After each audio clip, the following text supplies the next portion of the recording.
The Cedar Vale International Airport buzzed with chaos, voices bouncing off high ceilings, suitcase wheels skimming tile, jets rumbling beyond the glass. Amid the rush, 17-year-old Ethan Caldwell moved with an ease that belied the whirlwind. Dressed in a black hoodie, fitted jeans, and crisp white sneakers, he seemed just another kid on the move. But his eyes scanned the room, calm, deliberate, absorbing everything. His neutral expression was his armor.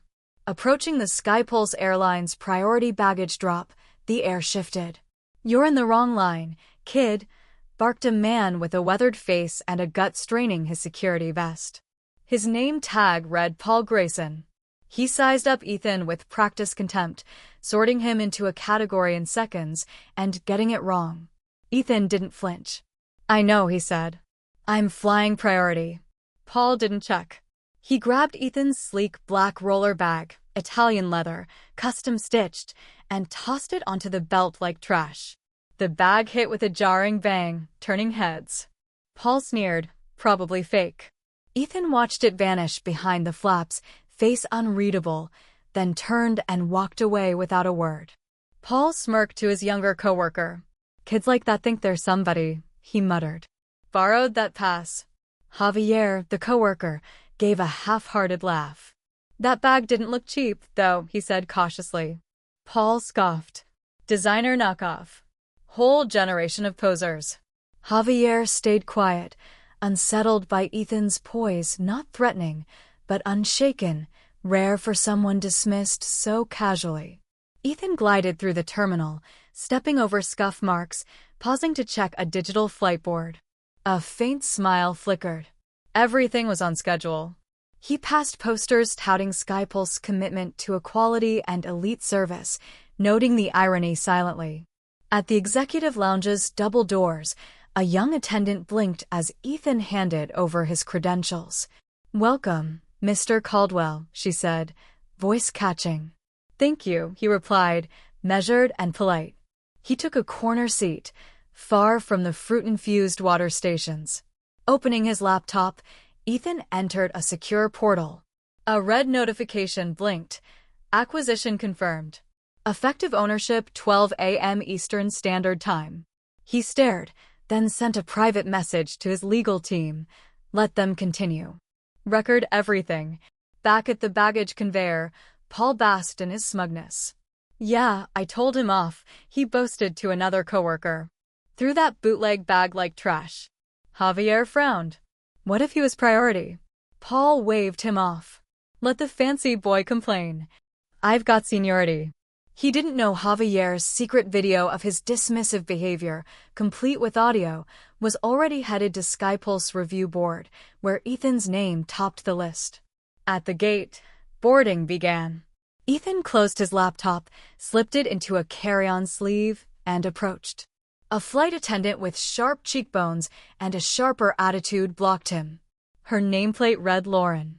She scanned his hoodie, sneakers, and face. "This line's for first class only," she said, voice laced with assumption. Ethan nodded slightly. "That's me." Lauren gave a patronizing laugh. "Sir, this is Priority Elite and Concierge Platinum." He handed her his pass. She scanned it. Green beep. Lauren stared, checked the name, then the tablet manifest. "One moment, sir," she stammered, whispering into her headset.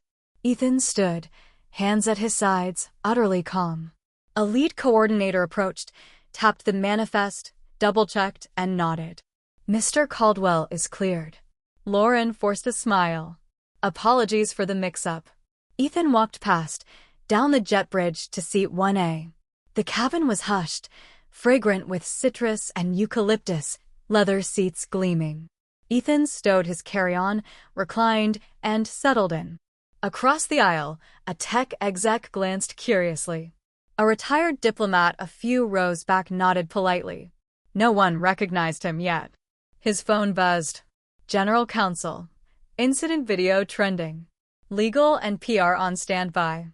Ethan smiled faintly, not vengeance, but precision. The dominoes were falling.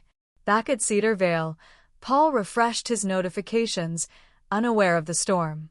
He saw the thumbnail, his mid-smirk sneer, then the caption, "Airport worker mocks teen flying first class. Didn't know he owned the airline." Comments were brutal, hashtags trending, his phone ringing. By cruising altitude, Paul's badge was deactivated. Lauren was pulled from duty, pending retraining. Ethan sipped water, gazed out the window, and waited. This wasn't revenge. It was a recalibration of perception, one airport at a time. Landing in Boulder, he disembarked quietly. Heads turned not for a scene, but because his headline now splashed screens. Teen CEO executes $120 million airline takeover. Hidden cameras expose staff misconduct. Reporters later called Ethan Caldwell the quiet storm, polite, unshaken, devastatingly exact. Asked about Paul and Lauren, he said, "I believe in second chances, but accountability comes first." His airline launched presence training, emphasizing empathy, equality, and bias awareness, becoming a Harvard case study. Other companies followed. Paul found work months later at a regional warehouse. Lauren relocated, quietly rebranding in hospitality. Ethan kept flying, always quietly, always first class, never needing to explain again. Those who knew, knew. Those who didn't, learned, sometimes the hard way. The boy in the hoodie wasn't just a passenger, he was the owner, the silent reckoning.